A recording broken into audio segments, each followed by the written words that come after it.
അപ്പോൾ എല്ലാവർക്കും നമസ്കാരം. നമ്മൾ ഇന്ന് മാനേജ്മെൻറ്റ് ഫങ്ഷൻസ് തുടങ്ങുകയാണ്. പ്ലാനിങ്, അതുപോലെ തന്നെ ഓർഗനൈസിങ്, സ്റ്റാഫിംഗ്, ഡയറക്റ്റിംഗ്, കൺട്രോളിങ്, ഇതൊക്കെ മാനേജ്മെൻറ്റ് ഫങ്ഷൻസ് ആണ്. നമുക്ക് ഡീറ്റെയിൽ ആയിട്ട് പഠിക്കാൻ സിലബസിൽ കൊടുത്തിട്ടുണ്ട്. അപ്പോൾ ആദ്യം നമുക്ക് പ്ലാനിങ് തുടങ്ങാം. ഓക്കെ, പ്ലാനിങ് ഞാൻ കാലിക്കറ്റ് യൂണിവേഴ്സിറ്റിയിലും മറ്റേ ഇതുണ്ടല്ലോ കേരള യൂണിവേഴ്സിറ്റിയിലൊക്കെ ബിസിനസ് സ്റ്റഡീസിൻ്റെ ഒരു ഭാഗമുണ്ട്. അപ്പോൾ അതിന്നാണ് നോക്കിയിട്ട് അതിന്ന് ഉള്ള ഭാഗങ്ങളാണ് നമ്മൾ ഈ പ്ലാനിങ്ങിൽ കൊടുത്തിട്ടുള്ളത്. ആ ബുക്കുകൾ ആക്ച്വലി ഈ പി ജി അല്ലെങ്കിൽ ഡിഗ്രി ഒക്കെ ചെയ്യുന്നവർക്ക് ഉള്ള ഈ എഴുത്തീക്ഷയ്ക്കുള്ള മോഡലാണ് ഇത് ഉണ്ടാക്കിയിരിക്കുന്നത്.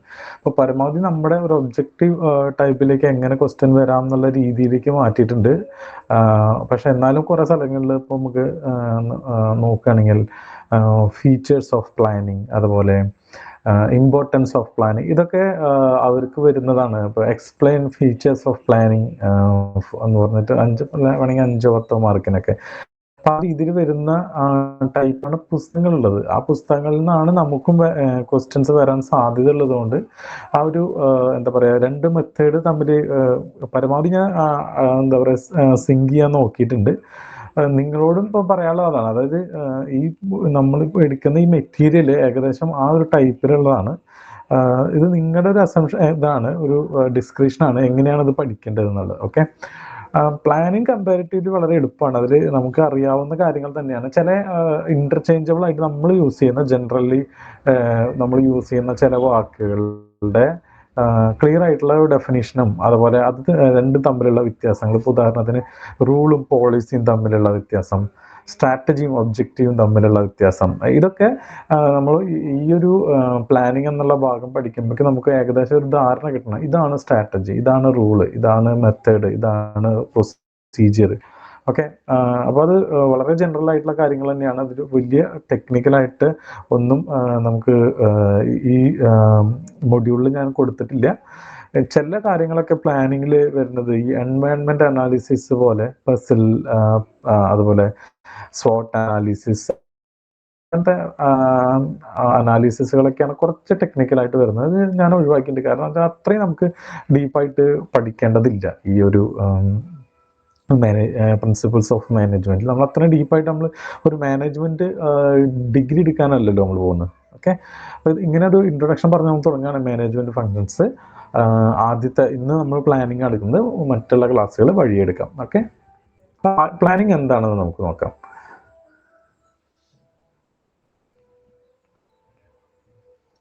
Planning is the process of thinking regarding the activities required to achieve a desired goal. Planning is based on foresight, the fundamental capacity for mental time travel. Okay, ഇതാണ് പ്ലാനിങ്ങിൻ്റെ ഒരു ജനറൽ ആയിട്ടുള്ള ഒരു വേർഷൻ. അതായത് നമുക്ക് ഒരു റിക്വയർഡ് ആയിട്ടുള്ള ഒരു decide goal കിട്ടാൻ വേണ്ടിയിട്ട് ഉള്ള എന്തൊക്കെ ആക്ടിവിറ്റീസ് ആണ് വേണ്ടത്. ഓക്കെ, ഇത് എങ്ങനെ വേണം എന്നുള്ളതും അല്ല എന്ത് പ്രോസസ്സിലൂടെ നടത്തണമെന്നും ഉള്ളതാണ് പ്ലാനിങ് എന്ന് പറയുന്നത്. ഇതൊരു ഫോർസൈറ്റ് ആണ്, മുൻകൂട്ടി കാണാനുള്ള ഒരു ഇതാണ്. Fundamental capacity four mental time travelling. നമ്മൾ മുൻകൂട്ടി കാണുകയാണ് കാര്യങ്ങളെ, എന്നിട്ട് നമ്മളത് ഇന്ന രീതിയിൽ ചെയ്യണം. കുറച്ച് ഇമ്പോർട്ടൻ്റ് ആയിട്ടുള്ള ഡെഫിനിഷൻസ് കൊടുത്തിട്ടുണ്ട്, നമുക്ക് നോക്കാം. എമ്മി ഹെർലിയുടെ definition: planning is deciding in advance what is to be done. It involves the selection of objectives, policies, procedures, and programs from among alternatives. ഈ objectives, policies, procedures and programmes, മറ്റ് ഒരുപാട് alternatives ഉണ്ടാവും. ഇതൊന്ന് നമ്മൾ select ചെയ്യുന്ന ഒരു പ്രോസസ്സാണ്. Okay, എന്താണ് ചെയ്യേണ്ടതെന്ന് അഡ്വാൻസ് ആയിട്ട് നമ്മൾ തീരുമാനിക്കുന്നതാണ് പ്ലാനിങ് എന്ന് പറയുന്നത്. ഈ ഒബ്ജക്റ്റീവ്സ്, പോളിസീസ്, പ്രൊസീജിയേഴ്സ്, പ്രോഗ്രാംസ് ഒക്കെ നമുക്ക് അതിൻ്റെ എന്താണെന്നുള്ളത് അതിൻ്റെ ഡെഫിനിഷൻ നമുക്ക് പഠിക്കാനുണ്ട് ഇതിൻ്റെ വരുന്ന ഭാഗങ്ങളിൽ. ഓക്കെ, അടുത്തത് കൂൺസ് ആൻഡ് ഒഡോണലിൻ്റെ ഡെഫിനിഷനാണ്: planning is deciding in advance what to do, how to do it, when to do it, and who is to do it. It bridges the gap between where we are, where we want to go, Okay, and it makes possible for things to occur which could not otherwise happen. അതൊരു beautiful sentence ആണല്ലേ. അതായത് നമുക്ക് സാധാരണ ഒരു spontaneous ആയിട്ട് നടക്കാൻ സാധ്യതയില്ലാത്ത, നാച്ചുറലായിട്ട് നടക്കാൻ സാധ്യതയില്ലാത്ത കാര്യങ്ങൾ എന്ത് ചെയ്യുന്നു, അത് നടക്കാനുള്ള പോസിബിലിറ്റി ഉണ്ടാക്കുന്നു പ്ലാനിങ് കൊണ്ട്. യൂഷ്വലി ആയിട്ട് ആ കാര്യം നടക്കണം എന്നില്ല. അപ്പം നമ്മൾ നമ്മുടെ ഡെയിലി വർക്കിൽ ചെയ്തുകൊണ്ടിരിക്കുന്ന കാര്യം അല്ലല്ലോ ഇപ്പോൾ PSC എന്നുള്ളത്. അപ്പം നമ്മൾ പ്ലാൻ ചെയ്യാണ്, PSC പഠിക്കണം, ഒരു ജോലി കിട്ടണം, അതൊക്കെ നമ്മൾ പ്ലാനിങ്ങിൽ നിന്ന് മാത്രം വരുന്നതാണ്, അല്ലെങ്കിൽ ഇത് വരില്ലല്ലോ. അപ്പോൾ ആ ഒരു ബ്യൂട്ടി ആ സെന്റൻസിനുണ്ട്. It makes possible for things to occur which could not otherwise happen. Okay, അതാണ് കൂൺസ് ആൻഡ് ഒഡോണലിന്റെ ഡെഫിനേഷൻ. അടുത്ത ആൾ ജെയിംസ് ആൻഡ് ലുണ്ടിയാണ്. അദ്ദേഹത്തിന്റെ ഇതിൽ planning means the determination of what is to be done, how is to be done, who is to do it, and how results are evaluated. Okay, അങ്ങനെയാണ് 3 definitions. ഒന്ന് just ഒന്ന് നോക്കി വയ്ക്കുക. അടുത്തത് ഫീച്ചേഴ്സ് ഓഫ് പ്ലാനിങ്. ഈ features of പ്ലാനിങ്ങിൽ അതിൻ്റെ heading മാത്രമേ ഞാൻ വായിക്കുന്നുള്ളൂ. ജസ്റ്റ് നിങ്ങൾക്കത് വായിച്ചു കഴിഞ്ഞാൽ മനസ്സിലാവുന്ന കാര്യമാണ് അത്. എന്നാലും ഇത്തരത്തിലൊക്കെ ഫീച്ചേഴ്സ് ഉണ്ട് എന്നൊരു ധാരണയ്ക്ക് വേണ്ടിയിട്ടാണ് ഈ സ്ലൈഡ് ഞാൻ ഉൾപ്പെടുത്തിയത്. Planning is N intellectual process. നമുക്കറിയാം അതിൻ്റെ ഇത് ഇൻ്റലക്ച്വൽ പ്രോസസ്സാണ്. Planning is goal oriented. നമുക്ക് ഏതെങ്കിലും ഒരു planning focuses on setting and achieving objectives വെച്ച് അതൊരു ഗോൾ ഓറിയൻറ്റഡ് ആണ്. Planning is pervasive in nature. എല്ലാ ലെവലിലും അല്ലെങ്കിൽ എല്ലാ ഡിപ്പാർട്ട്മെൻറ്റിലും, ഈ ഓർഗനൈസേഷൻ്റെ എല്ലാ ഡിപ്പാർട്ട്മെൻറ്റിലും എല്ലാ ലെവലിലും പ്ലാനിങ് എന്ന് പറഞ്ഞ സാധനം നടക്കും. Okay, planning is future oriented. അത് വളരെ ഒബ്വിയസ് ആണ് അല്ലേ. ഫ്യൂച്ചർ ഓറിയൻറ്റഡ് ആണ് പ്ലാനിങ്. നമ്മൾ പഴയ കാര്യങ്ങൾ പ്ലാൻ ചെയ്യില്ലല്ലോ, നമുക്ക് വരാൻ പോകുന്ന കാര്യങ്ങളാണ് പ്ലാൻ ചെയ്യുക. Planning is A decision making process. ഇതും ഒരു പ്രധാനപ്പെട്ടതാണ്. നമ്മൾ ഒരുപാട് ഓൾട്ടർനേറ്റീവ്സ് ഉണ്ടാവും, നമുക്ക് പല കാര്യങ്ങളുണ്ടാവും. അതിൽ നിന്ന് എന്ത് വേണം എന്ന് ഡിസൈഡ് ചെയ്യുന്നത് പ്ലാനിങ്ങിലാണ്. Planning is a continuous process. ഒറ്റ തവണ പ്ലാൻ ചെയ്ത് അത് അവസാനിപ്പിക്കുകയല്ല ചെയ്യുന്നത്. അതൊരു വൺ ടൈം ആക്ടിവിറ്റി അല്ല, റെഗുലർ ആക്ടിവിറ്റിയാണ്. Planning is primary function of management. Planning is primary function of management. നമ്മൾ ഫങ്ഷൻ ഓഫ് മാനേജ്മെന്റ് ആണ് പഠിക്കുന്നത്. അതിൽ പ്രൈമറി ആയിട്ടുള്ള ഒരു ഫങ്ഷനാണ് പ്ലാനിങ് എന്ന് പറയുന്നത്. Planning is flexible. Planning flexible ആവണം. ഏതെങ്കിലും വളരെ റിജിഡ് ആയിട്ടുള്ള പ്ലാനുകൾ ഓർഗനൈസേഷൻ്റെ ഒബ്ജക്റ്റീവ്സ് അച്ചീവ് ചെയ്യാൻ ഗുണം ചെയ്യില്ല. അത് എപ്പോഴും അതിനൊരു good planning allows room for adjustment ചെയ്യാനുള്ള ഒരു സാഹചര്യം അതിന് എപ്പോഴും ഉണ്ടായിരിക്കണം. Planning is efficiency oriented. ഇതും അത് നമുക്ക് നമ്മുടെ മണി, മാൻ പവർ, മെഷീൻ എല്ലാതും എത്രത്തോളം പ്രോപ്പറായിട്ട് യൂട്ടിലൈസ് ചെയ്യാം എന്നുള്ളതിൻ്റെ കൂടി ഒരു ആലോചനയാണ് പ്ലാനിങ് എന്ന് പറയുന്നത്. Planning provides direction. Okay, guides the actions and decisions of employees, ensures that efforts are aligned with the organizational goals. Okay, organizational goals ആയിട്ട് അലൈൻ ചെയ്യുന്നതായിട്ട് ആണ് എപ്പോഴും പ്ലാൻ വരിക. ഓക്കെ, ഇനി അടുത്ത ഇമ്പോർട്ടൻസ് ഓഫ് പ്ലാനിങ്. എന്തിനാണ് ഇത് പ്ലാനിങ് ചെയ്യുന്നത്? Emphasis on objectives, aligns activities with defined goals.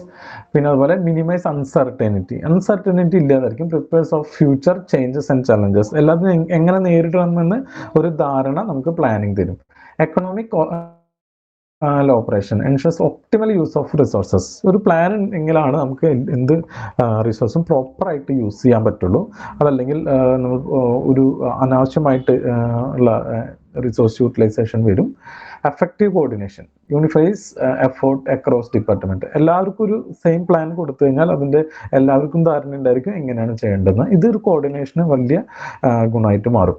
Facilitates control, set standards to monitor performance. എല്ലാവർക്കും ഒരു കൃത്യമായിട്ടുള്ള ഒരു ധാരണ ഇതേപോലെ പ്ലാനിൽ കൊടുത്തു കഴിഞ്ഞാൽ പിന്നെ അത് ഒരു സ്റ്റാൻഡേർഡ് ആണ്. അതൊന്ന് എന്തെങ്കിലും ഡീവിയേഷൻ ഉണ്ടെങ്കിൽ അത് മോണിറ്റർ ചെയ്യാനും കൺട്രോൾ ചെയ്യാനും എളുപ്പമായിരിക്കും.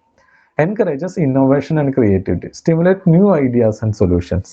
ഓക്കെ, അതുപോലെ തന്നെ improves competitive strength, enhance ability to face market competition. Facilitates decision making.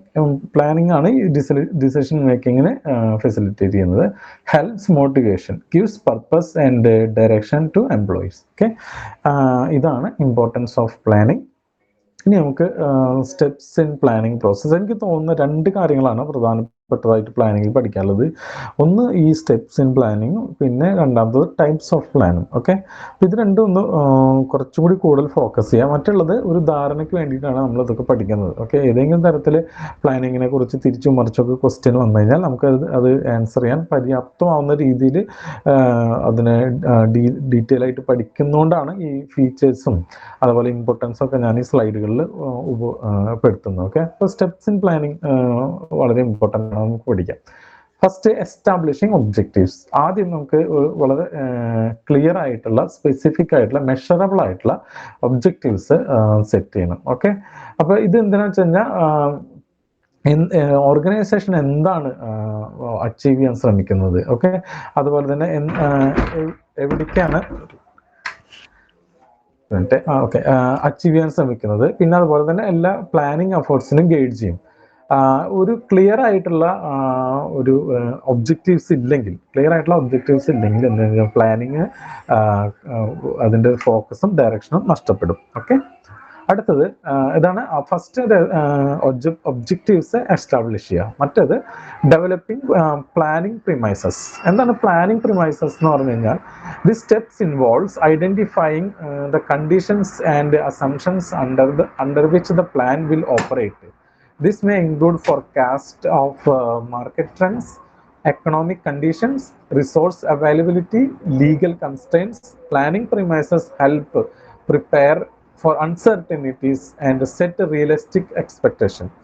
ഈ നമ്മളൊരു പ്ലാൻ വർക്ക് ചെയ്യുമ്പോൾ ഒരു പ്രിമൈസസ് ഉണ്ടായിരിക്കും. ഉദാഹരണത്തിന് ഇപ്പോൾ നമ്മളൊരു പുതിയൊരു പ്രൊഡക്റ്റ് എവിടെയെങ്കിലും ലോഞ്ച് ചെയ്യുകയാണെങ്കിൽ, അപ്പോൾ പ്രൊഡക്റ്റ് എവിടെയാണ് ലോഞ്ച് ചെയ്യുന്നത്, ആർക്കൊക്കെയാണ് ഈ പ്രൊഡക്റ്റ് നമ്മൾ സെല്ല് ചെയ്യേണ്ടത്, അതിന് നിലവിലുള്ള കോമ്പറ്റീറ്റേഴ്സ് ആരാണ്, ഓക്കെ, ഈ പ്രൊഡക്റ്റുകൾ മറ്റ് പ്രൊഡക്റ്റുമായിട്ട് എന്താണ് ഇതിൻ്റെ കമ്പാരിറ്റീവ് അഡ്വാൻറ്റേജ് എന്താണ്. അപ്പം ഇതൊക്കെയാണ് ഇതിൻ്റെ പ്ലാനിങ് പ്രിമൈസസ്. നമുക്ക് ഏതൊരു പ്ലാനിനും അങ്ങനെ എടുക്കാം, അല്ലേ? ഇതില് പ്ലാനിങ് പ്രിമൈസസ് നമ്മൾ ആദ്യം കീ ഫാക്ടേഴ്സ് ആണ്. Before deciding on a course of action, it is essential to assess internal could impact the. This includes reviewing strength, weakness, past performance, current abilities. A proper review ensures a plan is grounded in reality. ഈ key factors planning premises പോലെ തന്നെ ഇതിൻ്റെ ഒരു important ആയിട്ടുള്ള ഒരു ഭാഗമാണ് key factors. അതായത് അതുപോലെ തന്നെ പാസ്റ്റ് പെർഫോമൻസ്, മുമ്പ് എങ്ങനെയാണ് ഇത് പെർഫോം ചെയ്തത്, അതുപോലെ തന്നെ ഇപ്പൊ കറണ്ട് ക്യാപ്പബിലിറ്റീസ് എന്താണ്, അത്തരത്തിലുള്ള വളരെ കീ ആയിട്ടുള്ള വളരെ പ്രധാനപ്പെട്ട ഫാക്ടേഴ്സ് എന്താണെന്ന് നമ്മൾ വിലയിരുത്തേണ്ടതുണ്ട്, റിവ്യൂ ചെയ്യേണ്ടതുണ്ട്. അതിനുശേഷം development alternatives. To achieve the several alternative strategies or actions are considered. This step promotes creative problem solving, opens up multiple pathways to success. It ensures that planners are not limited to a single solution. ഈ ഒരു ഇത് പ്രധാനപ്പെട്ടതാണ്. വളരെ single പോയിന്റിൽ മാത്രം നമ്മൾ ചിന്തിക്കുകയും അതിന്റെ പിന്നാലെ പോകുന്നതിന് പകരം തരത്തിലുള്ള പോസിബിലിറ്റീസും ഓൾട്ടർനേറ്റീവ്സും നമ്മൾ ഡെവലപ്പ് ചെയ്യുക. എന്നിട്ട് അത് പ്രോപ്പറായിട്ട് ഡിസ്കസ് ചെയ്തതിന് ശേഷം സെലക്ഷനാണ് അതടുത്ത് വരുന്നുണ്ട്. അപ്പൊ ഓൾട്ടർനേറ്റീവ്സ് എന്തെങ്കിലും ഉണ്ട്, എന്തെങ്കിലും ഒരു ഇപ്പോൾ ഉദാഹരണത്തിന് വീണ്ടും നമുക്ക് പഠനത്തിന്റെ കാര്യത്തിലേക്ക് പോകും. അപ്പോൾ ആരെങ്കിലും ഒരു കോഴ്സ് നല്ല കോഴ്സാണെന്ന് പറഞ്ഞു, എന്തെങ്കിലും ബിടെക്കിന് പോവാം, കമ്പ്യൂട്ടർ സയൻസിന് പോവാം എന്ന് ആരെങ്കിലും ഒന്ന് പറഞ്ഞു എന്നുള്ളതുകൊണ്ട് പിന്നെ അത് എങ്ങനെ എടുക്കാം, അത് എവിടേക്കാണ് നല്ല കോഴ്സ് ഉള്ളത്, അതിന് എത്ര മാർക്ക് വേണം, ആ രീതിയിൽ പ്ലാനിങ് പകരം ഫസ്റ്റ് അത് തന്നെ നോക്കുക. ഈ ബിടെക് കമ്പ്യൂട്ടർ സയൻസ് തന്നെ പോവേണ്ടതുണ്ടോ, വേറെ ഏതൊക്കെ ഓൾട്ടർനേറ്റീവ്സ് ഉണ്ട് അഭിരുചിക്കും അതേപോലെ തന്നെ ഈ നല്ല നമ്മുടെ മാർക്കറ്റിൽ ജോബ് സാധ്യതയ്ക്കുള്ള വേറെ ഏതെങ്കിലും കോഴ്സുകൾ ഉണ്ടോ, ഇപ്പോൾ കമ്പ്യൂട്ടർ സയൻസിന് പകരം മെക്കാനിക്കൽ പോകണോ, ഓക്കെ, അതല്ലെങ്കിൽ സിവിലിന് പോകണോ. അപ്പോൾ മെക്കാനിക്കലിന് പോയി കഴിഞ്ഞാൽ എന്തൊക്കെയാണ് ഗുണങ്ങൾ ദോഷങ്ങൾ, സിവിലിന് പോയി കഴിഞ്ഞാൽ എന്താണ് ഗുണങ്ങൾ ദോഷങ്ങൾ, സിക്ക് പോയി കഴിഞ്ഞാൽ എന്താണ് ഗുണങ്ങൾ ദോഷങ്ങൾ. അപ്പോൾ അത്തരത്തിൽ എല്ലാ ഓൾട്ടർനേറ്റീവ്സിനെയും നമ്മൾ പരിശോധിച്ചതിന് ശേഷം ഓക്കെ കമ്പ്യൂട്ടർ സയൻസ് തന്നെയാണ് നല്ലത്. ഓക്കെ, അത് ഒരു ഇൻഫോംഡ് ഡിസിഷനാണ്. ഓക്കെ, അപ്പൊ അതുകൊണ്ട് ഈ ഓൾട്ടർനേറ്റീവ്സ് ചെക്ക് ചെയ്യുക എന്നുള്ളത് വളരെ പ്രധാനപ്പെട്ട. നമ്മുടെ പേഴ്സണൽ ആയിട്ടുള്ള പല ഡിസിഷനിലും നമ്മൾ ഈ ഓൾട്ടർനേറ്റീവ് മിക്കവാറും ചെക്ക് ചെയ്യാറില്ല. എന്ന് ശ്രദ്ധിച്ചിട്ടുണ്ട്. നമ്മൾ ഏതെങ്കിലും ഒരു കാര്യം നമുക്ക് മനസ്സിൽ എപ്പോഴെങ്കിലും എവിടെന്നെങ്കിലും ഒരു എന്താ പറയുക ഇൻഡ്യൂഷന്റെ പേരിൽ ചിലപ്പോൾ ഏതെങ്കിലും ഡിസ്കഷനോ അല്ലെങ്കിൽ ഏതെങ്കിലും ആരുടെയെങ്കിലും അഭിപ്രായത്തിനോ ഒക്കെ കിട്ടുന്നതായിരിക്കും. പിന്നെ നമ്മൾ അതിന്റെ പിന്നാലെ പോകാനാണ് സാധ്യത. അതല്ലാതെ വേറെ എല്ലാ ഓൾട്ടർനേറ്റീവ്സ് നമ്മൾ ചെക്ക് ചെയ്യാറില്ല പേഴ്സണലി. പക്ഷെ ബിസിനസ്സിൽ അങ്ങനെയല്ല. ബിസിനസ് ഒരു എല്ലാ തരത്തിലുള്ള ഓൾട്ടർനേറ്റീവ്സും ചെക്ക് ചെയ്യാനുള്ള സാധ്യത കൂടുതലാണ്. കാരണം എന്താ വെച്ചാൽ അതൊരു ഒബ്ജക്റ്റീവ് ആയ ഒരു ആക്ഷനാണ്. നമ്മുടെ പേഴ്സണൽ ആയിട്ടുള്ള കാര്യങ്ങൾ എന്താണ്, നമ്മൾ വളരെ സബ്ജക്റ്റീവ് ആയിട്ടാണ് കാര്യങ്ങൾ ചെയ്യുക. വളരെ ഇമോഷണൽ ആയിട്ട് സബ്ജക്റ്റീവ് ആയിട്ടൊക്കെയാണ് നമ്മൾ കാര്യങ്ങൾ ചെയ്യുക. അങ്ങനെ ചെയ്യാൻ പാടില്ല, എന്നാലും അങ്ങനെയാണ് നമ്മൾ ചെയ്യുക. ഓക്കെ, അപ്പൊ ഇത് ഇവാലുവേഷൻ നമ്മൾ നേരത്തെ പറഞ്ഞാണ് ഇവാലുവേഷൻ ഓഫ് ഓൾട്ടർനേറ്റീവ്സ്. അഞ്ചാമത്തത് each alternatives is thoroughly analyzed, its pros and cons, factors such as cost, risk, resources, feasibility and alignment with the goals are evaluated. This step helps eliminate weaker option and highlight the most promising ones.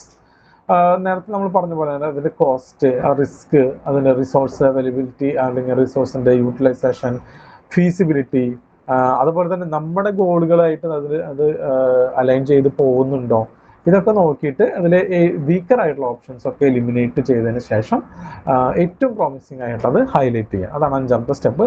ആറാമത്തെ step selection of the best course of action. After evaluation, the most effective and feasible alternative is selected. This decision should align with the organization's long-term vision and be capable of delivering desired outcome efficiently. Okay, so ഇതാണ് evaluation.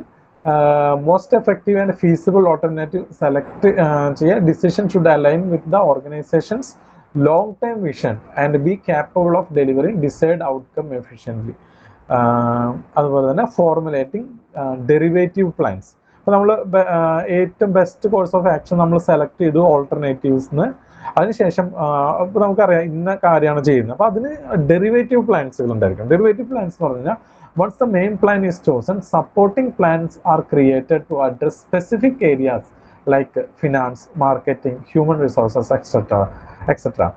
These derivative plans ensure that every part of the organization works in harmony towards the main objectives. ഒരു പ്ലാനിന്റെ ഒപ്പം അതിന് എന്താ പറയുക അതിൽ നിന്ന് develop ആവുന്ന വേറെ കുറെ പ്ലാൻസുകളുണ്ട് അതിന് സപ്പോർട്ട് ചെയ്യാൻ വേണ്ടിയിട്ട്. അത്തരത്തിലുള്ള പ്ലാനുകളാണ് ഡെറിവേറ്റീവ് പ്ലാൻസ്. അതിനുശേഷം പിന്നെ എട്ടാമത്തെ സ്റ്റെപ്പ് ഇത് ഇംപ്ലിമെന്റ് ചെയ്യാണ്. പ്ലാൻ നമ്മൾ ഇംപ്ലിമെന്റ് ചെയ്യുന്നു. This is the execution phase where the chosen plan is put into action. It involves organizing resources, assigning tasks, and communicating the plan to relevant teams. Success depends on effective coordination and commitment at all levels. നമുക്ക് ഡയറക്റ്റിങ്ങിലൊക്കെ കൺട്രോളിങ്ങിലൊക്കെ പഠിക്കാനുള്ളതാണ് ഈ പ്ലാന്റെ implementation. പ്ലാനിങ്ങിൽ നമ്മൾ എന്താ പറയുക മറ്റ് formulating the plan വരെയാണുള്ളത് actually. പക്ഷെ ഒരു പ്ലാന്റെ complete cycle ഇതാണ്. Implementation of plans, അത് കഴിഞ്ഞ് follow up. Planning doesn't end with the implementation. Continuous monitoring is an essential to track progress, identify deviations, and makes necessary adjustment. This step ensures that plan remains effective and responsive to changing circumstances. Okay, അപ്പോൾ ഒൻപതാമത്തെ follow up ഇതോട് കൂടിയിട്ട് steps in planning കഴിയാണ്. എന്തെങ്കിലും doubts ഉണ്ടോ ഇതിൽ?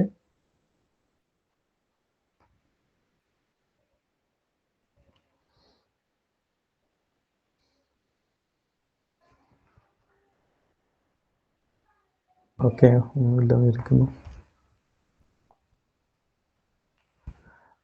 Implementation എന്ന് പറയുന്നത് this is an execution phase where the chosen plan is put into action. നമ്മൾ ഒരു പ്ലാൻ ഉണ്ടാക്കിയിട്ട് അതിന് ശേഷം അത് എക്സിക്യൂട്ട് ചെയ്യണമല്ലോ. അപ്പോൾ ആ ഒരു സ്റ്റേജാണ് implementation of plans. It involves organizing resources, assigning task, communicating the plan to the relevant teams.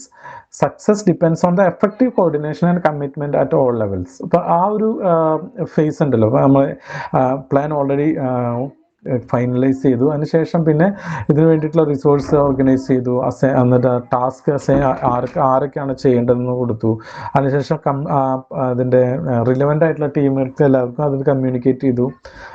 ആ രീതിയിൽ ഇതിനെ ഇംപ്ലിമെൻറ്റേഷൻ ചെയ്യുന്ന ഒരു സ്റ്റേജാണിത്. ഓക്കെ, അതിനുശേഷം പിന്നെ ഫോളോ അപ്പ്. ക്ലിയർ അല്ലേ?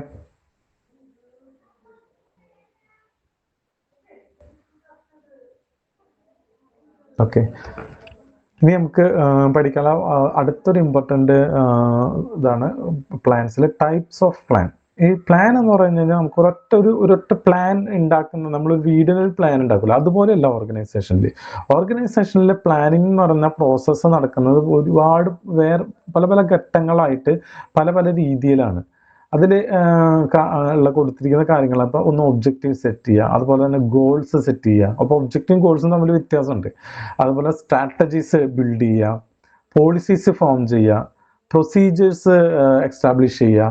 അതിനുശേഷം പിന്നെ നമുക്ക് എന്താണുള്ളത്, റൂൾസ് മേക്ക് ചെയ്യുക, പിന്നെ പ്രോഗ്രാംസ് ഡെവലപ്പ് ചെയ്യുക, മെത്തേഡ്സ് ഡെവലപ്പ് ചെയ്യുക, പിന്നെ പ്രൊജക്ട്സ്, ബഡ്ജറ്റ്സ്. ഓക്കെ, ഇത്തരത്തിലുള്ള 10 കാര്യങ്ങളാണ് ഈ പ്ലാനിങ്ങിൽ പെടുന്നത്. ഒക്കെ ഡിഫറെൻ്റ് ആയിട്ട്, എല്ലാതും പ്ലാനിങ് തന്നെയാണ്, പക്ഷേ ചെറിയതായിട്ട് ഇതിൽ വ്യത്യാസങ്ങളുണ്ട്. അത് നമുക്ക് മനസ്സിലാക്കിയിരിക്കേണ്ടതുണ്ട്. എന്താണ് ഒബ്ജക്റ്റീവ്സ്, എന്താണ് പ്ലാൻ, എന്താണ് സ്ട്രാറ്റജി, ഇതിനെക്കുറിച്ചാണ് കുറച്ച് ഡീറ്റെയിൽ ആയിട്ട് ഇനി അടുത്തുള്ള സ്ലൈഡുകളിൽ പറയാൻ പോകുന്നത്. അപ്പോൾ നമുക്ക് നോക്കാം എന്താണ് objectives. Broad long-term aims that define the direction of an organization. They are overarching and give purpose to all efforts. അപ്പോൾ അതിൻ്റെ ഒരു എക്സാമ്പിൾ കൊടുത്തിട്ടുണ്ട്. Become a market leader in 5 years. 5 വർഷത്തിനുള്ളിൽ ആ ഒരു പ്രൊഡക്റ്റിൻ്റെ മാർക്കറ്റ് ലീഡർ ആവണം. അതാണ് ഒബ്ജക്റ്റീവ്സ്, ഒരു ഒബ്ജക്റ്റീവ്. ഓക്കെ, ഇനി ഗോൾ എങ്ങനെയാണ്? ഗോൾ വളരെ സ്പെസിഫിക് ആണ്. Measurable target to set achieve the broader objectives. Okay, അപ്പോൾ ഈ ഒബ്ജക്റ്റീവ്സ് എന്ന് പറഞ്ഞു കഴിഞ്ഞാൽ ഇപ്പോൾ നമുക്കറിയാം, become a market leader in 5 years എന്ന് പറഞ്ഞാൽ വളരെ ഒരു ബ്രോഡായിട്ടുള്ള ഒരു ടേമാണ്. എന്നാൽ ഗോൾ എന്താണ്? വളരെ സ്പെസിഫിക് ആണ്. Increase sales by 15% in the next physical year.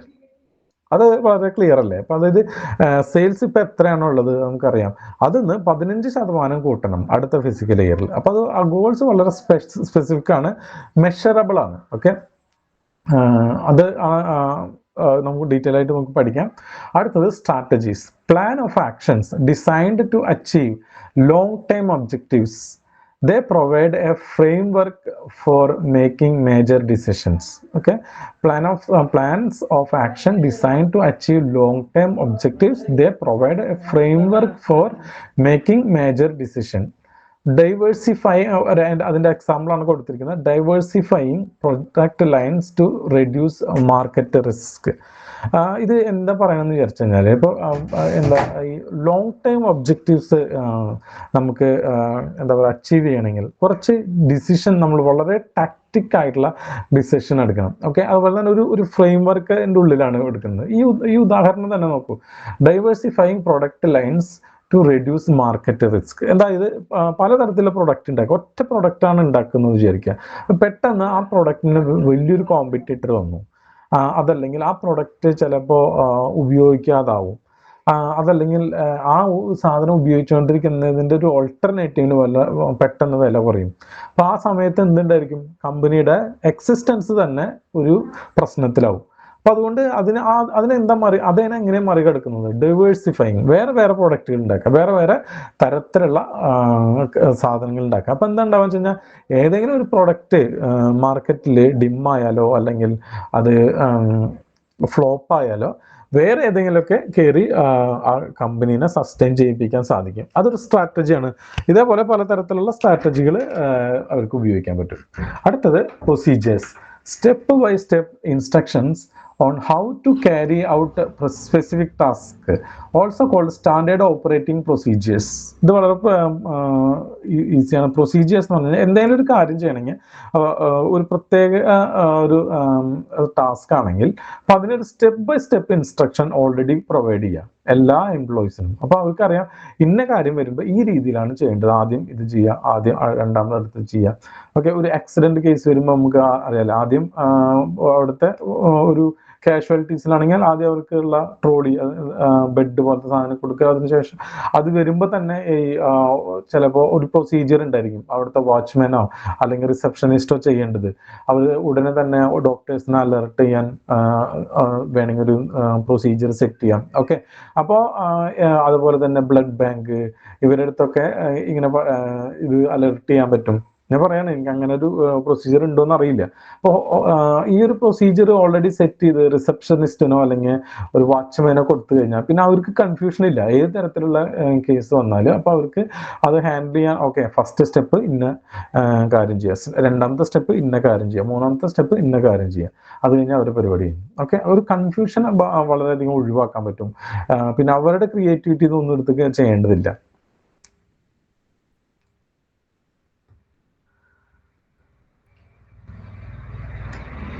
അടുത്തത് റൂൾസ്.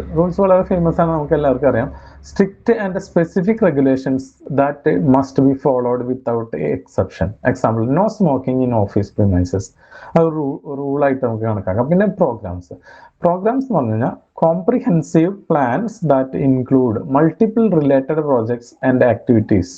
ഒരു ഒറ്റ കാര്യത്തിന് വേണ്ടിയിട്ട് പല പ്ലാൻസ്, അതുപോലെ തന്നെ ഒറ്റ പ്ലാൻ എന്തിനു വേണ്ടിയിട്ട്,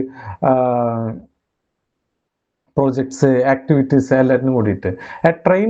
ഉദാഹരണം a training programme for skill development. അപ്പോൾ സ്കിൽ ഡെവലപ്മെന്റിന് വേണ്ടിയിട്ടാണ്. അപ്പോൾ അതിന് എന്തുണ്ടാവും, ട്രെയിനിങ് പ്രോഗ്രാം, അതിൽ തന്നെ പലതരത്തിലുള്ള മൊഡ്യൂളുകൾ ഉണ്ടായിരിക്കും. അപ്പോൾ എല്ലാം കൂടി ഒരുമിച്ച് ചേർന്ന് ഒറ്റ ഫംഗ്ഷന് വേണ്ടിയിട്ട് ഉള്ളതാണ്. ഓക്കെ, ഈ പ്രോഗ്രാം എന്ന് പറയുന്നത്. Methods, prescribed ways for techniques for performing task efficiently. Example agile method in project management. നമുക്ക് അജൈൽ പഠിക്കാനുണ്ട്. പ്രൊജക്ട് മാനേജ്മെന്റിൽ അജൈൽ എങ്ങനെ യൂസ്, അപ്പോൾ ഒരു മെത്തേഡാണത്. ഈ മെത്തേഡ് ഉപയോഗിച്ചിട്ടാണ് നമ്മൾ ചെയ്യുന്നത്. അപ്പോൾ എന്താ അതിൻ്റെ കാര്യം, ടാസ്കുകൾ വളരെ എഫിഷ്യൻ്റ് ആയിട്ട് നമുക്ക് കംപ്ലീറ്റ് ചെയ്യാൻ പറ്റും മെത്തേഡ്സ് കൊണ്ട്. മെത്തേഡ്സ് നമ്മൾ ജനറലി ഉപയോഗിക്കുന്ന ആ വാക്കിൻ്റെ, ഇതിലെല്ലാ വാക്കുകളുടെ ഒരു പ്രത്യേകത, എല്ലാ ടൈംസും നമ്മൾ ജനറലി ഉപയോഗിക്കുന്ന വാക്കുകൾ തന്നെയാണ്. ഒരു സാങ്കേതിക പദങ്ങളൊന്നും ഇതിലില്ല എന്നുള്ളത് നമുക്ക് പ്ലാനിങ് പഠിക്കുമ്പോൾ ഒരു ഉപകാരപ്പെട്ടതാണ്. പിന്നെ എല്ലാ വാക്കുകളും നമുക്ക് അറിയാവുന്ന വാക്കുകളാണ്. അടുത്തത് projects, one time goal oriented plans with defined scope, time, budget. Example launching a new app. അതായത് വൺ ടൈം പ്രോജക്റ്റ് എന്ന് പറഞ്ഞാൽ ഒറ്റ തവണത്തേക്കുള്ളതാണ്, ഒരൊറ്റ കാര്യമാണ്. Goal oriented plans with defined scope എന്ന് പറഞ്ഞു കഴിഞ്ഞാൽ ആ പ്രൊജക്റ്റിൽ എന്തൊക്കെയാണ് ചെയ്യാനുള്ളത് എന്നുള്ളതിൻ്റെ കംപ്ലീറ്റ് വിവരണമാണ് സ്കോപ്പ്. ഓക്കെ, അപ്പോൾ അതിൽ വളരെ ക്ലിയർ ആയിട്ട് എഴുതിയിട്ടുണ്ടായിരിക്കും. ഇപ്പോൾ ന്യൂ മൊബൈൽ ആപ്പ്, ഒരു മൊബൈൽ ആപ്പിൻ്റെ ആണെങ്കിൽ അതിന് വേറെ ഇനി ഓപ്പറേറ്റിംഗ് സിസ്റ്റം ഡെവലപ്പ് ചെയ്യേണ്ട ആവശ്യമുണ്ടോ? ഇല്ല. കാരണം അതിൻ്റെ സ്കോപ്പിൽ വളരെ കൃത്യമായിട്ട് എഴുതിയിട്ടുണ്ടായിരിക്കും ന്യൂ മൊബൈൽ ആപ്പ് എന്ത് ആപ്പാണ്, എന്തിനു വേണ്ടിയിട്ടാണ് വർക്ക് ചെയ്യുന്നത്, എന്ത് ഫീച്ചറൊക്കെയാണ് അതിൽ വേണ്ടത് എന്നുള്ളതൊക്കെ ആ സ്കോപ്പിൽ ഉണ്ടായിരിക്കും. സ്കോപ്പ് വളരെ പ്രധാനപ്പെട്ടാണ് പ്രൊജക്ട്സിൽ. പ്രൊജക്റ്റിനെ കുറിച്ച് ഡീറ്റെയിൽ ആയിട്ട് നമ്മൾ പഠിക്കാനില്ല, അതുകൊണ്ട് ഞാനത് പറയുന്നില്ല. എന്നാലും പിന്നെ ഡിഫൈൻഡ് സ്കോപ്പ്, ടൈം. പ്രൊജക്റ്റ് വളരെ പ്രധാനപ്പെട്ടാണ് ടൈം. നമ്മളൊരു പ്രൊജക്റ്റ് നമ്മൾ സ്റ്റാർട്ട് ചെയ്ത് കഴിഞ്ഞാൽ അതിനൊരു ടൈം ഫ്രെയിം ഉണ്ട്. ആ ടൈം ഫ്രെയിമിൽ തന്നെ അത് കഴിക്കണം, അതും വളരെ ഇമ്പോർട്ടൻ്റ് ആണ്. അടുത്തത് ബഡ്ജറ്റും വളരെ ഇമ്പോർട്ടൻ്റ് ആണ്. ഒരു പ്രൊജക്റ്റ് സ്റ്റാർട്ട് ചെയ്ത് കഴിഞ്ഞാൽ അതിന് ഇത്ര എമൗണ്ട് അസൈൻ ചെയ്തിട്ടുണ്ടായിരിക്കും. അതിന് കൂടാതെയും കുറയാതെയും, കുറഞ്ഞുകൊണ്ട് കുഴപ്പമില്ല, കൂടാതെ അത് മാനേജ് ചെയ്യേണ്ടത് പ്രൊജക്ട് മാനേജറുടെ ഒരു കഴിവാണ്. ഓക്കെ, സ്കില്ലാണ്. അപ്പോൾ ഇതാണ് project, one time goal oriented plans with defined scope, time and budget. അടുത്തത് budget. Financial plans, estimating income and expenses over a set period. ഒരു കൃത്യസമയത്തിനുള്ളിൽ എത്ര ഫിനാൻഷ്യൽ പ്ലാൻസും എസ്റ്റിമേറ്റും ഒക്കെ കണക്കാക്കുന്നതിനാണ് ബഡ്ജറ്റിംഗ് എന്ന് പറയുന്നത്. ഉദാഹരണം, മാർക്കറ്റിംഗ് ബഡ്ജറ്റ് ഫോർ Q1. ഒരു ഫസ്റ്റ് ക്വാർട്ടറിൽ എങ്ങനെയാണ് അഡ്വർടൈസ്മെന്റിന് മാർക്കറ്റിങ്ങിന് അവർ ബഡ്ജറ്റ് വിലയിരുത്തുന്നത്. ഇത്രയാണ് ടൈപ്സ് ഓഫ് പ്ലാൻ. ആക്ച്വലി ഇത് പഠിച്ചു കഴിഞ്ഞാൽ കഴിഞ്ഞു. ഇതിന്റെ അങ്ങോട്ടും ഇങ്ങോട്ടൊക്കെ തിരിച്ചു മറിച്ചൊക്കെയുള്ള കുറച്ച് കമ്പാരിസൺ ആണ് ഇനി അടുത്ത സ്ലൈഡ്സുകളിൽ. ഓക്കെ, അത് എന്തിനാ കൊടുത്തതെന്ന് വെച്ച് കഴിഞ്ഞാൽ ഇത് ഈ വാക്കുകളുടെയൊക്കെ അർത്ഥം അല്ലെങ്കിൽ ആ വാക്കുകൾ കൊണ്ട് എന്താണ് ജനറലി ഉദ്ദേശിക്കുന്നത് അത് നമുക്ക് കൃത്യമായിട്ട് മനസ്സിലാവാനാണ്. ഓക്കെ, ഇത് നമ്മൾ നേരത്തെ ഡിസ്കസ് ചെയ്തതിൻ്റെ ഒരു ഷോർട്ട് ഫോമാണ്. ഒബ്ജക്റ്റീവ് എന്ന് പറഞ്ഞാൽ ബ്രോഡാണ്, ലോങ് ടൈം ആണ്. ഗോൾ എന്ന് പറഞ്ഞു കഴിഞ്ഞാൽ സ്പെസിഫിക് ടാർഗറ്റ് ആണ്. സ്ട്രാറ്റജി എന്ന് പറഞ്ഞാൽ ഓവറോൾ അപ്രോച്ച് ആണ്. Policy general guideline. Procedure step by step task ആണ്. റൂള് സ്ട്രിക്റ്റ് ഇൻസ്ട്രക്ഷൻ ആണ്. അതുപോലെ പ്രോഗ്രാം ഗ്രൂപ്പ്ഡ് ആക്ടിവിറ്റീസ് ആണ്. മെത്തേഡ് എന്ന് പറഞ്ഞാൽ task techniques, project one time effort, budget, financial plan. Okay, ഇനി ഒബ്ജക്റ്റീവും ഗോളും തമ്മിലുള്ള ഒരു കമ്പാരിസൺ ആണ്. Objectives are general in nature while goals are specific or more precise. അത് നമ്മൾ നേരത്തെ കണ്ടല്ലേ. ഇത് ഒരു ഒബ്ജക്റ്റീവ് എന്ന് പറഞ്ഞാൽ വളരെ ബ്രോഡ് ആയിട്ടുള്ള ഒരു ടേമാണ്. ഗോൾസ് എന്ന് പറഞ്ഞാൽ വളരെ സ്പെസിഫിക് ആണ്, വളരെ പ്രിസൈസ് ആണ്. Objectives are open-ended aspiration of the organization, whereas goal are close-ended or target-oriented. ഇത് നമുക്കറിയാം. മാർക്കറ്റ് ലീഡർ എന്ന് പറഞ്ഞു കഴിഞ്ഞാൽ അത് 5 വർഷത്തിനുള്ളിൽ മാർക്കറ്റ് ലീഡർ ആവാന്ന് പറഞ്ഞു കഴിഞ്ഞാൽ വളരെ ഓപ്പൺ എൻഡഡ് ആസ്പിറേഷൻ ആണ്. എന്നാൽ ഗോൾസ് എങ്ങനെയാണ്? വളരെ ക്ലോസ് എൻഡഡ് ആണ്, ടാർഗറ്റ് ഓറിയന്റഡ് ആണ്. 15% അത് എന്ന് പറഞ്ഞാൽ 15% ആണ്. അതിൽ കൂടുതലോ കുറവോ എന്നുള്ളതില്ല, വളരെ ടാർഗറ്റ് ഉണ്ട്. പിന്നെ അത് ആ ഓർഗനൈസേഷൻ്റെ ഇന്റേണലി അവർക്ക് അച്ചീവ് ചെയ്യാൻ പറ്റുന്ന ഒരു സ്പെസിഫിക് ആയിട്ടുള്ള ഒരു ടാർഗറ്റ് ആണ്. Objectives are long time in nature, goals are in short time in nature. Objective long nature ആണ്, ഗോൾസ് ഷോർട്ട് നേച്ചർ ആണ്. Objectives focus on external environment while goals focus on internal environment. അടുത്ത policies ആണ്. പോളിസീസിനെ കുറിച്ച് 2 definition നോക്കാം. ഒന്ന് Koontz and ഒഡോണലിന്റെ policies are general statements or undertakings which guide or channel thinking in decision making of subordinates. അടുത്തത് Sherwin ഡഗ്ലസിന്റെ policy is A statement of organization's intention to act in certain ways when specific types of circumstances arise. രണ്ടാമത്തെ ഡെഫിനേഷനാണ് കുറച്ചുകൂടി clear ആയിട്ടുള്ളത് പോളിസിനെ കുറിച്ച്. Policy is a statement of organisation's intention to act in certain ways when specific types of circumstances arises. ഒരു പ്രത്യേക തരത്തിലുള്ള circumstances വരുമ്പോൾ organisation എങ്ങനെ ആക്ട് ചെയ്യും എന്നുള്ളതിന്റെ ഒരു സ്റ്റേറ്റ്മെന്റ് ആണ് പോളിസി എന്നുള്ളത്. ഫീച്ചേഴ്സ് ഓഫ് പോളിസീസ് ഒരു ഗൈഡിങ് ഫ്രെയിംവർക്ക് ആണ്, ജനറൽ ഗൈഡ് ലൈൻ ആണ്, ടോപ്പ് ലെവൽ അപ്രൂവൽ ആണ്. ഈ പോളിസീസ് ഉണ്ടാക്കുന്നത് ഏറ്റവും ലോവൽ ലെവൽ എന്നല്ല, ടോപ്പ് ലെവൽ എന്നാണ്. ഓക്കെ, അലൈൻഡ് വിത്ത് ഗോൾസുമായിട്ട് അത് അലൈൻ ചെയ്തിട്ടിരിക്കും. Flexible but stable. Okay, stable enough for consistency, flexible enough for adaptation. അതൊരു ബ്യൂട്ടിഫുൾ വേർഡാണ്. അതായത് നമുക്ക് കൺസിസ്റ്റന്റിക്ക് വെച്ച് നോക്കുകയാണെങ്കിൽ അത് കൺസിസ്റ്റന്റ് ആണ്. എന്നാൽ അത് വളരെ ഓവർ റിജിഡ് ആവുകയും അഡാപ്റ്റബിലിറ്റി നഷ്ടപ്പെടുകയും ചെയ്യാൻ പാടില്ല. അപ്പൊ അതിന് flexible enough for adaptation. Okay, അടുത്തത് ഇമ്പോർട്ടൻസ് ഓഫ് പോളിസി. എന്തിനാണ് പോളിസിയുടെ ആവശ്യം? Promote consistency. എല്ലാ കാര്യങ്ങളും നമ്മൾ ഒരു പ്രത്യേകിച്ച് ഒരു പോളിസി എടുത്തു കഴിഞ്ഞാൽ അപ്പൊ ആ പോളിസി വെച്ചിട്ടാണ് കമ്പനിയുടെ എല്ലാ ബിഹേവിയർ ഉണ്ടാവുക. ഓക്കെ, അതിന് കുറച്ച് നാൾ കഴിഞ്ഞാൽ ഒരു കാര്യം ചെയ്യും, അതിനുശേഷം അതിന് ഓപ്പോസിറ്റ് ആയിട്ട് വേറെ കാര്യം ചെയ്യും. അത് പോളിസി തന്നെ സ്റ്റോപ്പ് ചെയ്യും. പോളിസി എന്ന് പറഞ്ഞാൽ ഇന്ന കാര്യത്തിൽ ഇന്നതാണ് നമ്മുടെ പോളിസി എന്ന് പറഞ്ഞു കഴിഞ്ഞാൽ അപ്പൊ അത് ആ രീതിയിൽ തന്നെ അത് പോയിക്കൊണ്ടിരിക്കും. ഓക്കെ, ഇപ്പോൾ ഉദാഹരണത്തിന് ഇപ്പൊ ചില കമ്പനികളുണ്ട്, ഇപ്പൊ സോണി പോലുള്ള കമ്പനി, അപ്പൊ അവരൊക്കെ TV ഒക്കെ എടുക്കുകയാണെങ്കിൽ അതിന് ആക്സസറീസിന് വാറണ്ടി ഇല്ല. ഓക്കെ, അപ്പൊ അത് പോളിസിയാണ് കമ്പനിയുടെ മെയിൻ ഇൻസ്ട്രുമെന്റിന് മാത്രമാണ് വാറണ്ടി. അപ്പൊ ഒരു മോഡൽ വന്നു, അപ്പൊ അതിന് അവര് റിമോട്ട് മാറ്റി കൊടുത്തു, അല്ലെങ്കിൽ കേബിൾ മാറ്റി കൊടുത്തു. അതിനുശേഷം അതേ കസ്റ്റമർ തന്നെ വീണ്ടും വേറൊരു മോഡൽ എടുത്തിട്ട് അതിന്റെ റിമോട്ട് കൊണ്ട് ചെല്ലുമ്പോൾ ഇത് ഞങ്ങൾ ശരി ചെയ്യില്ല എന്ന് പറഞ്ഞു കഴിഞ്ഞാൽ അപ്പൊ അവർക്കൊരു കൺസിസ്റ്റൻസി ഇല്ലല്ലോ ഇതില്. അപ്പൊ അതിന് പകരം അത് ഓൾറെഡി ഒരു ഡിഫൈൻഡ് പോളിസിയാണ്, ഞങ്ങൾക്ക് ആക്സസറീസിന് വാറണ്ടി ഇല്ല. അപ്പൊ പിന്നെ അതിൽ പിന്നെ ഒരു കസ്റ്റമർക്ക് ഒരു കൺഫ്യൂഷൻ ഇല്ല. ഓക്കെ, അതൊരു നെഗറ്റീവ് പോളിസിയാണ്. അതല്ലാതെ പോസിറ്റീവായിട്ടുള്ള പോളിസികൾ ഉണ്ടാക്കാം. ഇംപ്രൂവ്സ് എഫിഷ്യൻസി കൂട്ടും. ഗൈഡ്സ് ബിഹേവിയർ, അത് ഒരു പ്രധാനപ്പെട്ടതാണ്. എല്ലാ സമയത്തും മാനേജേഴ്സിന് നമ്മുടെ പോളിസി എന്താണ് എന്നനുസരിച്ച് അവർക്ക് അവരുടെ ബിഹേവിയർ അവർക്ക് സെറ്റപ്പ് ചെയ്യാൻ പറ്റും. ഓക്കെ, സപ്പോർട്ട് ഫെയർനെസ്, ഒരു ഫെയർനെസ് ആയിട്ടുള്ള കാര്യം കിട്ടും. ഓക്കെ, ഒരു എല്ലാ സ്ഥലത്തും ഒരു ഇക്വാളിറ്റി മെയിൻറ്റെയിൻ ചെയ്യാൻ പറ്റും. ട്രാൻസ്പെറൻസി ചെയ്യാൻ അതിൽ ഉണ്ടാവും. ഓക്കെ, എൻഷുർസ് കംപ്ലയൻസ്, വേണ്ട ഏതെങ്കിലും ലീഗൽ അല്ലെങ്കിൽ റെഗുലേറ്ററി ഇതിനൊക്കെ കംപ്ലൈ ചെയ്യാനും ഇത് പോളിസി കൊണ്ട് സാധിക്കും. അടുത്തത് പ്രൊസീജിയേഴ്സ്. പ്രൊസീജിയർ എന്ന് പറഞ്ഞാലും നിങ്ങൾക്കറിയാം, എല്ലാവർക്കും അറിയാൻ തന്നെയാണ് ഈ പ്രൊസീജിയേഴ്സ് ഒക്കെ. പക്ഷെ എന്നാലും നമുക്ക് അതെല്ലാം ടേമായിട്ട് എടുത്ത് പഠിക്കുമ്പോൾ അതിന് കുറച്ച് ഡീറ്റെയിൽ ആയിട്ട് നമ്മൾ മനസ്സിലാക്കിയിരിക്കുക എന്നുള്ളതാണ് ഇതിൻ്റെ ഈ ഒരു സ്ലൈഡിൻ്റെ ഉദ്ദേശം. A procedure is a series of related tasks that make up the chronological sequence and established way of performing the work to be accomplished. Features of procedures. Procedure should be consistent with the objective of the organization. ഇത് എല്ലാത്തിലും നിങ്ങൾ നോക്കി കഴിഞ്ഞാൽ കാണാൻ പറ്റും. ഓർഗനൈസേഷൻ്റെ objective ആയിട്ട് consistent ആയിട്ടാണ് നിങ്ങൾക്ക് റൂൾ മേക്ക് ചെയ്യാൻ പറ്റുള്ളൂ, പ്രൊസീജിയർ മേക്ക് ചെയ്യാൻ പറ്റുള്ളൂ, സ്ട്രാറ്റജി മേക്ക് ചെയ്യാൻ പറ്റുള്ളൂ. അതൊന്നും ശ്രദ്ധിച്ചിരുന്നുള്ളൂ. They should prescribe the sequence of operation to perform the task. Sequence of operations നമ്മൾ prescribe ചെയ്യും. അതുപോലെ procedures should be expressed in simple and clear terms. Simple ആയിട്ടുള്ള അല്ലെങ്കിൽ ക്ലിയർ ആയിട്ടുള്ള ടൈംസിൽ എക്സ്പ്രസ് ചെയ്യണം. They should confirm the policies laid down by the top management. ഇത് policy confirm ചെയ്യുന്ന തരത്തിൽ തന്നെയായിരിക്കണം പ്രൊസീജിയറും.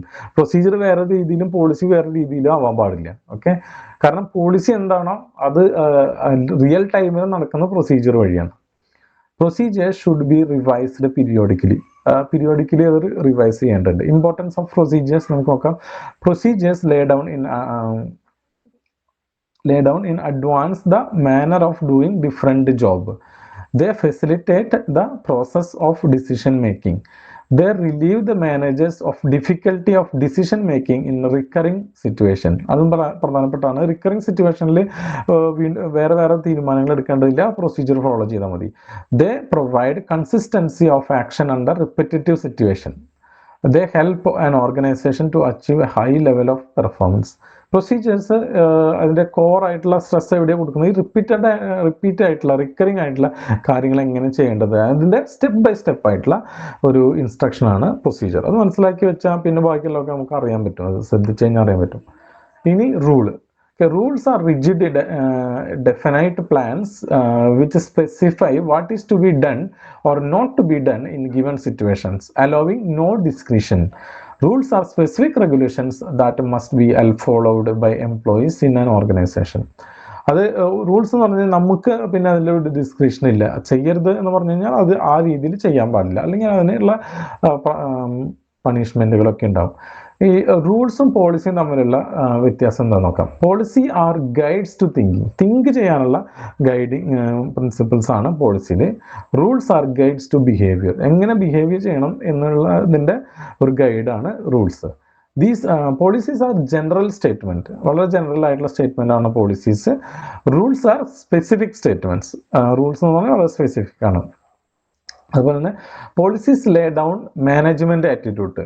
ഓക്കെ, എന്നാൽ rules indicate what should or should not be done. Policies എന്ന് പറഞ്ഞാൽ മാനേജ്മെന്റിന്റെ ആറ്റിറ്റ്യൂഡ് നമുക്ക് പോളിസിയിൽ കാണാൻ പറ്റും. റൂൾസിൽ എന്ത് ചെയ്യണം എന്ത് ചെയ്യരുത് എന്നുള്ളതിന്റെ ഒരു സൂചനയാണ് കിട്ടുന്നത്. Okay, policies provide discretion.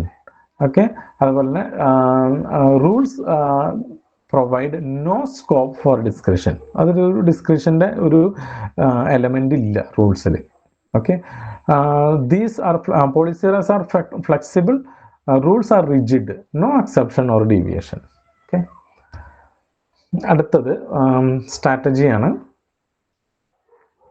Strategy refers to the determination of purpose and the long-term objectives of the enterprise and adoption of courses of action and allocation of resources necessary to achieve these aims. Harold കൂൺസിൻ്റെ ഡെഫിനേഷനാണ്. ഈ സ്ട്രാറ്റജിയിൽ again നമ്മൾ ഒരു stress കൊടുക്കേണ്ട സ്ഥലം എന്താണെന്ന് വെച്ച് കഴിഞ്ഞാൽ ഏതൊരു ഓർഗനൈസേഷൻ ആയാലും ഏതൊരു ഇൻഡിവിജ്വലിനായാലും നമുക്ക് റിസോഴ്സ് വളരെ കുറവാണ്. ഒബ്ജക്റ്റ് അത് നമുക്ക് നമ്മുടെ ലക്ഷ്യം അല്ലെങ്കിൽ നമ്മുടെ ഒബ്ജക്റ്റീവിനനുസരിച്ചിട്ട് അതിനെ പ്രോപ്പറായിട്ട് പ്ലേസ് ചെയ്യുക എന്നുള്ളതാണ് ആക്ച്വലി സ്ട്രാറ്റജിയിലെ കോർ സ്ട്രെസ്. നമുക്കുള്ള പരിമിതികളെ പരമാവധി ഇലിമിനേറ്റ് ചെയ്തുകൊണ്ട് നമ്മുടെ അഡ്വാൻറ്റേജുകളെ പരമാവധി ഉപയോഗിച്ചുകൊണ്ട് ഒരു പ്രത്യേക പൊസിഷൻ, അത് ഒരു വ്യക്തിക്ക് ഒരു സ്ട്രാറ്റജി ആയിരിക്കും, അടുത്ത വ്യക്തിക്ക് അടുത്ത കാരണം അവരുടെ പരിമിതികളും അതുപോലെ തന്നെ അവരുടെ അഡ്വാൻറ്റേജുകളും വ്യത്യാസമായിരിക്കും. അപ്പോൾ ഓർഗനൈസേഷനും അങ്ങനെ തന്നെയാണ്. ചില ഓർഗനൈസേഷന് നല്ല സ്റ്റാഫുകളായിരിക്കും, അവർ ആത്മാർത്ഥതയുള്ള സ്റ്റാഫുകളായിരിക്കും.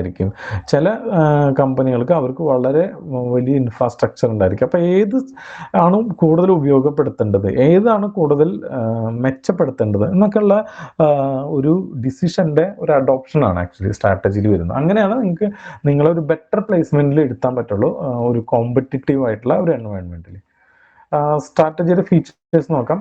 ലോങ് ടേം ഫോക്കസ് ആണ്. Strategy is about the big picture. It looks beyond day to day operations and focuses on long time goals and directions. ഒരു ഡേ ടു ഡേ ഓപ്പറേഷൻ അല്ല സ്ട്രാറ്റജി എന്ന് പറയുന്നത്, അതൊരു ലോങ് ടൈം ഫോക്കസിലുള്ളതാണ്. അടുത്തത് goal oriented. And every strategy is designed to achieve specific objectives or outcomes such as growth, market leadership or innovation. Forward looking, it anticipates future challenges, opportunities and tends to position the organization for success. Integrated and comprehensive. Strategy connects different departments, resources and activities, aligning them with a unified vision. അത് integrated ആണ്, എല്ലാം ഒരുമിപ്പിച്ചിട്ടുള്ള comprehensive ആണ്, വളരെ സംക്ഷിപ്തമായിട്ടുള്ള ഒരു രീതിയിലാണ് ഇത് ചെയ്യുന്നത്. Okay, അതുപോലെ ഫ്ലെക്സിബിൾ ആൻഡ് അഡാപ്റ്റീവ്. അഗെയിൻ ഇത് ഒരുവിധ എല്ലാ സാധനങ്ങളും നമ്മൾ പറയുന്നത് റൂൾസ് ഒഴികെ ബാക്കിയുള്ള എല്ലാതും ഫ്ലെക്സിബിൾ ആൻഡ് അഡാപ്റ്റീവ് ആണ്. റൂൾസ് ഫ്ലെക്സിബിൾ ആവുന്നത് റൂൾസ് മാറ്റുമ്പോഴാണ്, അതല്ലാതെ അത് ഒരിക്കലും ഒരു റൂൾ വെച്ചിട്ട് അത് ഫ്ലെക്സിബിൾ ആക്കാൻ പറ്റില്ല. ഓക്കെ, റൂൾസ് ഫ്ലെക്സിബിൾ ആവുന്നത് വേറെ റൂൾ കൊണ്ടുവരാൻ പകരം. ഓക്കെ, ബാക്കി എല്ലാതും നോക്കുകയാണെങ്കിൽ നമുക്ക് അതൊരു ഫ്ലെക്സിബിൾ ആൻഡ് അഡാപ്റ്റീവ് ആയിട്ടുള്ള ഒരു ഇതായിട്ട് കാണാൻ പറ്റും. Based on analysis, strategy decisions are usually informed by data, research and എൻവയോൺമെന്റൽ അനാലിസിസ്. ഓക്കെ, ഈ ഒരു പോർഷനാണ് ഞാൻ നേരത്തെ പറഞ്ഞ SWOT അനാലിസിസ്, പെസിൽ അനാലിസിസ്. ഇത് SWOT എന്ന് പറഞ്ഞാൽ സ്ട്രെങ്ത്, വീക്ക്നെസ്, ഓപ്പർച്യൂണിറ്റി, ത്രെറ്റ്. ഈ SWOT അനാലിസിസ് എന്ന് പറഞ്ഞാൽ അതാണ്. അതുപോലെ പെസിൽ എന്ന് പറഞ്ഞു കഴിഞ്ഞാൽ political, economical, social, technological, legal, എൻവയോൺമെന്റൽ അനാലിസിസ്. ഓക്കെ, ഇപ്പോൾ ഏതെങ്കിലുമൊക്കെ കമ്പനികൾ അവരുടെ സ്ട്രാറ്റജി നിർത്തുന്നത് ഒരുപാട് അനാലിസിസ് ചെയ്തിട്ടാണ്, എൻവയോൺമെന്റൽ അനാലിസിസ്. ഓക്കെ, ഇത് വേണമെങ്കിൽ നിങ്ങൾക്ക് കൂടുതൽ യൂട്യൂബിലോ അല്ലെങ്കിൽ ഏതെങ്കിലും ഗൂഗിളിലൊക്കെ സെർച്ച് ചെയ്ത് കൂടുതലായിട്ട് പഠിക്കാവുന്നതാണ്. പക്ഷെ എനിക്ക് തോന്നുന്നില്ല എൻവയോൺമെന്റൽ അനാലിസിസ് ഒക്കെ കൂടുതലായിട്ട് വരുന്നത്. ഇതാണ് ഞാനൊന്ന് കട്ട് ചെയ്ത ഭാഗം, കാരണം അത് കുറച്ച് ടെക്നിക്കലായിട്ട് നമുക്ക് പഠിക്കേണ്ടി വരും. ഓക്കെ, അപ്പോൾ അനാലിസിസ് ഫോം ചെയ്യുന്ന ഇങ്ങനെ ഒന്ന് ഡേറ്റ വെച്ചിട്ട്, അതുപോലെ ഒരുപാട് റിസർച്ച് ചെയ്തിട്ട്, അതുപോലെ തന്നെ എൻവയോൺമെന്റൽ അനാലിസിസ്, ഇത്തരത്തിലുള്ള പലതരത്തിലുള്ള അനാലിസിസ് ചെയ്തിട്ടാണ് ഒരു സ്ട്രാറ്റജി ഫോം ചെയ്യുന്നത്. വെറുതെ ഒരു ഇൻഡ്യൂഷൻ അല്ല ഉള്ളതാണ്. Competitive advantage oriented. It aims to set organizational apart from the competitors by leveraging unique strength and or innovation. അടുത്തത് decision making tool. Strategy guides for choices, what to do, what not to do, where to allocate resources, how to respond the changes. Okay, top management driven. Policy പോലെ തന്നെ സ്ട്രാറ്റജിയും top management driven ആണ്. Strategic planning and execution are typically led by senior leadership or decision makers. Risk aware. Strategies consider potential risk, often include contingency plan to mitigate them. Strategy എന്ന് പറഞ്ഞാൽ ഒരു blind ആയിട്ട് കണ്ണു അടച്ചിട്ടുള്ള എന്തെങ്കിലും ഒരു പരിപാടിയല്ല. അത് കൃത്യമായിട്ടുള്ള ധാരണയുണ്ട് എവിടേക്കാണ് റിസ്ക് വരുന്നത്. ഓക്കെ, ഇനി ആ റിസ്ക് വന്നു കഴിഞ്ഞാൽ അതിനെ മിറ്റിഗേറ്റ് ചെയ്യാൻ എന്താണ് നമ്മുടെ കയ്യിലുള്ള അടുത്ത പ്ലാൻ ബി എന്താണ്. ഓക്കെ, ഇതൊക്കെ രൂപീകരിക്കുന്നതിനാണ് സ്ട്രാറ്റജി എന്ന് പറയുന്നത്. ഓക്കെ, അപ്പോൾ ലാസ്റ്റ്